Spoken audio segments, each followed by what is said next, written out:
Bonjour à tous, salut et fraternité, heureux solstice d'hiver.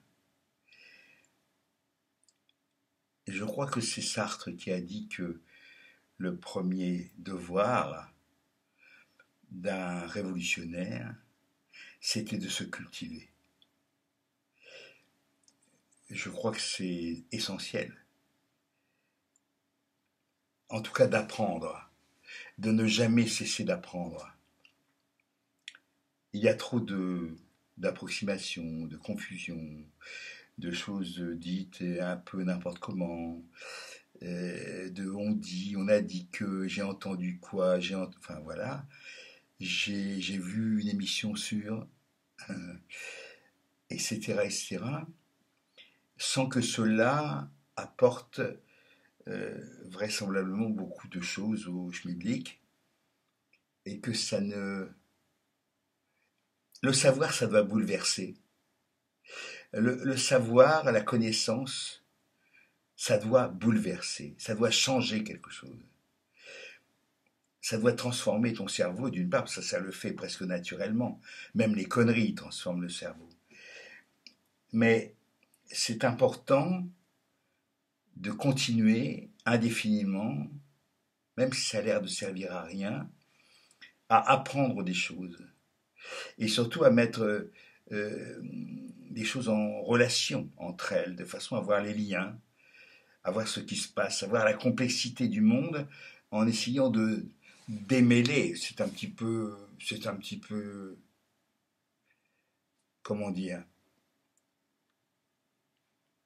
c'est un petit peu difficile à faire, mais de démêler les chevaux complexes, extraordinaires. Vous savez, quand on a une bobine de laine ou de fil qui sont vers les picotes, c'est compliqué. C'est très compliqué. Et il n'y a qu'un fil, il n'y a qu'un brin. Quand il y a plusieurs euh, brins, c'est encore plus compliqué. Or, il se trouve que la vérité, que la réalité, c'est fait de plein d'interactions, de liens et de brins et de fils différents. Mais il ne faut pas renoncer. Il ne faut pas renoncer à apprendre, à savoir et à affiner petit à petit les connaissances que l'on a acquises. Parfois, il faut aussi dire, ben voilà, j'ai cru pendant un certain temps que c'était comme ça, et je m'aperçois en lisant certaines choses, en découvrant, en faisant l'expérience d'autres choses, que ben, c'est pas tout à fait ça, que je me suis trompé. Pas beaucoup, mais je me suis parfois trompé. Ça peut arriver, hein. Ça peut arriver souvent d'ailleurs. Ça arrive souvent. Parfois, on est trompé. On peut se tromper, parfois on est trompé volontairement par des gens qui prennent un malin plaisir à vous tromper, à vous mettre sur de fausses voies, à, à vous donner des idées fausses qui n'ont aucun intérêt, si ce n'est leur intérêt à eux. Il faut être tout le temps aux aguets, perpétuellement. Il faut être méfiant. Alors c'est vrai que si on se pose la question de savoir que, je ne sais pas, quel est le meilleur rhum steak de tel ou tel boucher, bon, hein, ça ne met pas la vie en jeu. Et surtout, ça ne remet pas la vie de la cité en jeu. Sauf si, sauf si d'un seul coup, le rhum steak est pourri de haut en bas et de bas en haut parce qu'il est trafiqué. Ça peut aussi arriver, hein. On bouffe beaucoup de la merde, vraiment. On mange plein de choses qui sont chimiquement inadaptées. Bon, ça aussi, ça fait partie. Donc, on a beaucoup de travail, en fait. On a beaucoup de boulot, d'élucidation du réel. Et quand même, on s'aperçoit que c'est un flot ininterrompu d'idées fausses, d'idées reçues, surtout ça. Les, les, les poncifs, les clichés, ça fait un mal terrible. Ça a l'air de rien, mais ça fait un mal terrible. Les généralités, Les hommes sont ci, les Italiens sont ça, les femmes sont ceci autrement, enfin, etc. Mais attends, on voit bien que c'est un nid de, c'est un piège à con. Les poncifs, les généralités, les lieux communs, toutes ces choses-là doivent être déminées. Parce que ce sont des armes d'imbécilité massive. Vous voyez ça? Donc toutes ces choses-là, qui ont l'air d'être des évidences, mais qui sont en réalité des nœuds, des boules de caca. C'est ça le truc. C'est le rôle, évidemment, des enseignants de démêler tout ça. Alors, il y a la tentation, on le voit bien avec la science, enfin, ce qui s'appelle la science, encore une fois, la science est infirme, elle est tout le temps en devenir, elle n'est jamais sûre.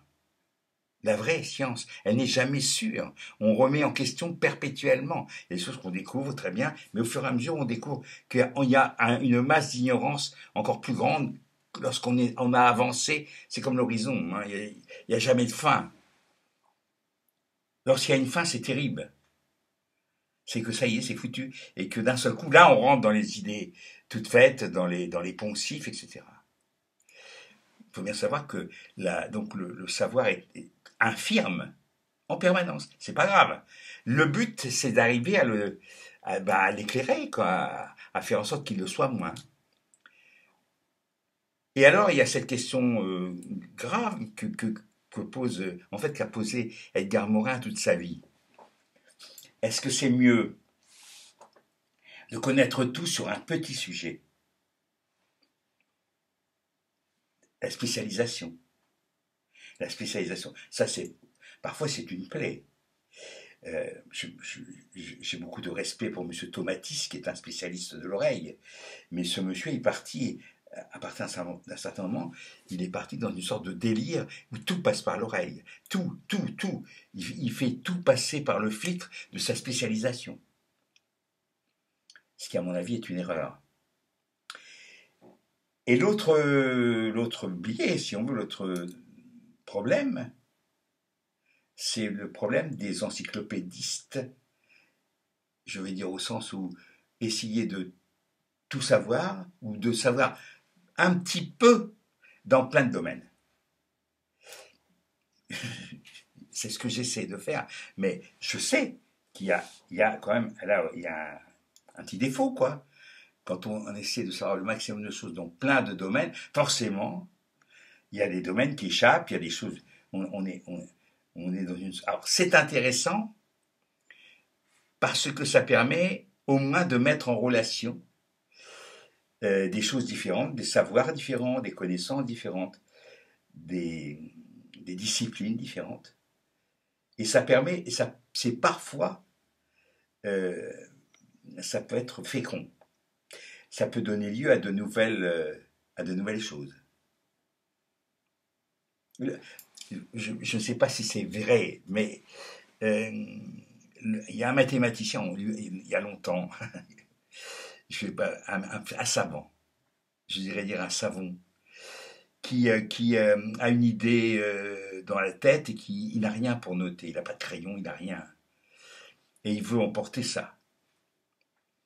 Et c'est peut-être une légende, hein, mais elle est belle. Et il passe à côté d'un lavoir, Alors il pourrait trouver de la crème, mais il n'y en a pas. Enfin voilà, il trouve un bout de savon. Et il y a une pierre plate à côté du lavoir. Et il écrit avec le savon, en se disant je reviendrai après rechercher ma formule. Et, et ben oui, il revient après et le savon a pris de la poussière, de la poussière de la terre, des choses comme ça. Et donc il voit ce qu'il a écrit. Et sans le savoir, il vient d'inventer, alors que c'était pas du tout son domaine, il vient d'inventer la lithographie, qui est une manière de reproduction, de dessin, avec un corps gras sur une lithos, une pierre, et ça va permettre comme ça si on met de l'encre sur la partie grasse, et si on mouille la pierre, là où c'est gras et où ça a pris l'encre, eh ben on peut mettre une feuille de papier, on aura un système de reproduction d'un dessin ou d'une formule. Ça, c'est là où ce qui est intéressant, c'est de voir que finalement des domaines qui peuvent être très éloignés peuvent communiquer. L'aspirine du petit tsar, à qui on donne de l'aspirine parce que c'est un nouveau médicament. L'aspirine chimique vient d'être mise au point. Et comme le tsarevitch, il est hémophile, et ben, le fait de lui donner de l'aspirine, ça va être pire. Ça va être pire. Et donc, Raspoutine, qui a l'oreille de la tsarine, et pas seulement l'oreille d'ailleurs, peut-être sans doute, dit stop, on arrête et on prie. Donc voilà un exemple. Vous avez une découverte chimique d'un vieux truc, l'acide acétylsalicylique dans les feuilles de saule. Ça existait déjà, c'était connu à l'époque des Romains. Une page d'histoire, quelque chose qui a à voir avec la médecine, l'hémophilie, qu'on connaît mal, mais voilà. Et, et tout ça, donc on a affaire là à des disciplines différentes. Et finalement, ces disciplines permettent de raconter une petite histoire comme je viens de le faire. Et pour montrer que rien n'est figé, que tout communique. Voilà. Et ben je crois que c'est suffisant. Donc je vous dis, hasta la victoria.